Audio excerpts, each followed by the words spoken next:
भारत में लगभग हर रोज 80 rape cases दर्ज किए जाते हैं। साल भर के बारे में अगर हम लोग बात करें तो लगभग 30,000 केसेस हर साल आते हैं जो दर्ज किए जाते हैं। और अगर हम लोग टाइमिंग के बारे में बात करें तो अभी जब मैं बात करी इसके ठीक 20 मिनट के बाद एक और रेप केस दर्ज किया जाएगा।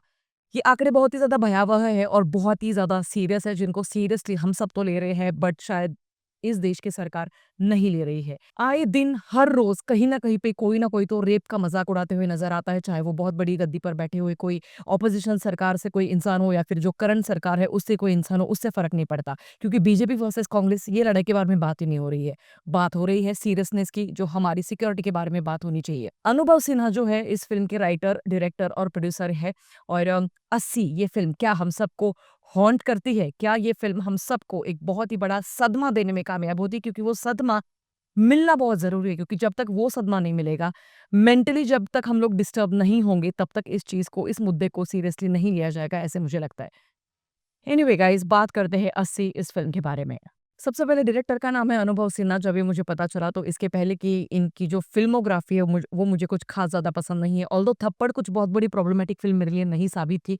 वो विमेन ओरिएंटेड फ़िल्म ही बनाई गई थी जो लेडीज़ के हक के बारे में बात करती है। But article 15 was a very big propaganda film for that particular year, क्योंकि उसमें अब क्या-क्या प्रोपेगेंडा है उसके बारे में अभी नहीं बात करते। बट क्योंकि अनुभव सिन्हा नाम था तो दिल में कहीं न कहीं पे डर ज़रूर था कि इसमें बहुत सारा प्रोपेगेंडा रहेगा, एजेंडा रहेगा, लेफ्ट या फिर वोक का कुछ ना कुछ तो भी एंगल दिया गया रहेगा जानबूझ के, जिसके एक्चुअली प्लॉट को कोई ज़रूरत नहीं रहेगी। बट ये फ़िल्म एक्चुअली कुछ उतना ज़्यादा उस पर्टिकुलर ज़ोन में नहीं चली जाती, ये फ़िल्म सीधा मुद्दे पर आ जाती है और यही इस फ़िल्म की सबसे बड़ी पॉज़िटिव कड़ी है। पॉज़िटिव मुद्दों के बारे में बात हो ही रही है तो अगला पॉज़िटिव मुद्दा है इस फ़िल्म का कनी कुसरुती।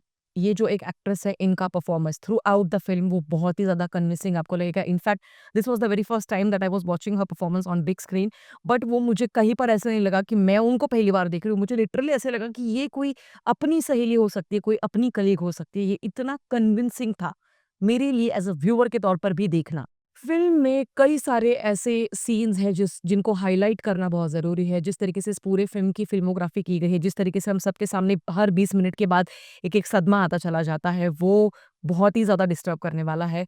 पर वो ज़रूरी है, मुझे लगता है वो फ़िल्मोग्राफ़ी का स्टाइल भी मुझे बहुत ज़्यादा पसंद आया। अगला एक स्पेशल सीन है जिसको मैं हाइलाइट करना चाहूँगी।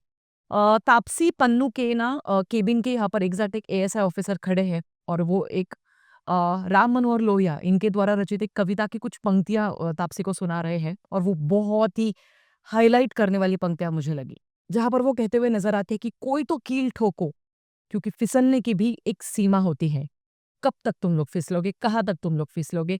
कहीं न कहीं पे इसको एक सीमा देना अब ज़रूरी है। बहुत ही ज़्यादा गूज़बम्प्स देने वाला वो एक सेगमेंट मुझे लगा। अगला एक स्पेशल सीन है जिसको भी मैं हाइलाइट करना चाहूँगी, डोंट वरी मैं स्पॉयलर्स नहीं देने वाली हूँ। सीमा पाहवा इनका एक सीन है जहाँ पर प्रिंसिपल के तौर पर वो कनी जो है उनके साथ बात करते हुए नज़र आती है। 9th के बच्चों ने व्हाट्सएप के ग्रुप में क्या बातें करी है, ये सेम बातें हमने न्यूज़ चैनल पे देखी थी, क्योंकि एक्चुअल इंसिडेंट से उठाया गया है। और वो आपको अंदर तक झंझोड़ के रख देगा, वो आपको अंदर से तोड़ेगा, अंदर से गुस्सा पैदा करेगा। और जो जड़ें हैं ना, ये सारे प्रॉब्लम्स की जो जड़ें हैं, रेप कल्चर की या फिर जो विमेन ऑब्जेक्टिफिकेशन चलता रहता है, लड़कों में, लौंडों के व्हाट्सएप के ग्रुपों में, इसकी शुरुआत ना स्कूल टाइम से ही हो चुकी है और ये बहुत ही ज़्यादा स्कैरी है। पर जिसको एड्रेस करना भी ज़रूरी है, बहुत ही ब्यूटीफुली उसको एड्रेस किया गया है। वो मुझे काफ़ी ज़्यादा रियलिस्टिक और हार्ड हिटिंग लगा। अगला पॉज़िटिव मुद्दा है, कई जगह पे कुछ ऐसे सीन्स को दिखाया गया है जहाँ पर वो जो एक बच्चा है जिसके माँ के साथ ये घटना घटी है, उसके पर्सपेक्टिव से शूट किया गया है, क्योंकि उसकी हाइट बहुत कम है तो कैमरा एंगल आपको ऐसे नीचे से ऊपर किया हुआ नज़र आएगा। बहुत सारी जगह पे वो जा रहा है, वो बैठा हुआ है, उसके सामने से लोग आ रहे हैं, जा रहे हैं। इनफैक्ट वो जो क्रिमिनल्स हैं वो उसके ठीक पास से गुज़रते हैं, तब उस बच्चे के चेहरे पर जो एक्सप्रेशंस हैं, वो बहुत ही काबिल-ए-तारीफ़ है। उस बच्चे ने एक्चुअली बहुत ही बढ़िया एक्टिंग की है पूरे फ़िल्म में। अगला पॉजिटिव पॉइंट है, क्योंकि इस फ़िल्म का सब्जेक्ट बहुत इंपॉर्टेंट था, इसके बारे में बात करनी भी ज़रूरी थी, तो स्क्रीन प्ले उस हिसाब से होना चाहिए था। ये स्क्रीन प्ले एक्चुअली बहुत ज़्यादा फ़ास्ट पेस्ड है, नो नॉनसेंस स्क्रीन प्ले है, सीधा मुद्दे पर फ़िल्म आ जाती है। इनफैक्ट सबसे बड़ा जो पॉजिटिव पॉइंट है इस पूरे फ़िल्म का, जिस तरीके से मूविंग कार में रेप सीन को एग्ज़ीक्यूट किया गया है, जिस तरीके से वो दिखाया गया है, वो आपको बहुत डिस्टर्ब करेगा। वो बस वही एक ऐसा मोमेंट है जहाँ पर आप अंदर से टूट जाओगे एंड फ़र्क नहीं पड़ता आप लड़के हो, लड़की हो, क्योंकि हर एक इंसान की लाइफ़ में माँ होती है, बहन होती है, बेटी होती है, वाइफ़ होती है, गर्लफ्रेंड होती है, जो भी है। तो कहीं न कहीं पे ये वो वाला एक पर्टिकुलर सीन पूरे फ़िल्म को अलग से हाईलाइट करता है। अनफॉर्चुनेट इंसिडेंट ज़रूर है, बट वो उसको उस तरीके से दिखाना, ये बहुत ही बड़ा ब्रेव मूव मुझे लगा by the director. But unfortunately ये सारे छोटे-छोटे नुआंसेस जो पॉजिटिव्स में मैंने गिने, अब बात करते हैं नेगेटिव एस्पेक्ट्स के बारे में, जिसकी लिस्ट काफ़ी लंबी-चौड़ी है, जो बहुत बड़े-बड़े नेगेटिव पॉइंट्स। जैसे पहली चीज़, इस पूरे पिक्चर की कास्ट देखने के बाद मैं बहुत ज़्यादा एक्साइटेड थी कि भाई इसमें बहुत बड़े-बड़े एक्टर्स हैं, बहुत ही कुछ डेप्थ वाला हमको दिखाई देगा, बट ऐसा कुछ भी नहीं है। पूरी की पूरी फ़िल्म आपको बाकी के एक्टर्स के साथ इनजस्टिस करते हुए नज़र आती है। लिटरली उनको वेस्ट किया गया है, ये आपको महसूस होगा। जो पहले पार्ट में मैंने वो कार का सीन एक आप सबको दिखाया, बस वही एक सीन है जहाँ पर फ़िल्म आपको डिस्टर्ब करती है। उसके अलावा एक्चुअली सेकंड पार्ट में फ़िल्म बहुत बिखरी हुई नज़र आती है। कुछ अननेसेसरी चीज़ें चल रही होती है। पैरेलली एक्चुअली कुमुद मिश्रा का जो कैरेक्टर दिखाया गया है, वो अगर पूरी पिक्चर में वो कैरेक्टर ही नहीं होता, तो भी कोई फ़र्क नहीं पड़ता। बिलीव मी, ये मेरा ओपिनियन है। शायद आपका ओपिनियन अलग हो सकता है, बट ये पूरी पिक्चर देखने के बाद आपको महसूस होगा, जब-जब कुमुद मिश्रा एक्चुअली स्क्रीन पर आ रहे थे, आपको इरिटेट करेंगे वो। बहुत ही डिप्रेसिव एक टोन है उनका, और वो बहुत ही कन्फ्यूज़ कैरेक्टर मुझे लगा। वो बिल्कुल भी जस्टिफ़ाई करने वाला कैरेक्टर मुझे नहीं लगा, और लिटरली उनकी कोई ज़रूरत नहीं थी। अगर अननोन गनमैन भी कोई आप दिखाते या कुछ भी करते, तो भी शायद आपको वो इतना कुछ फ़र्क नहीं पड़ता एक्चुअल स्टोरी लाइन को।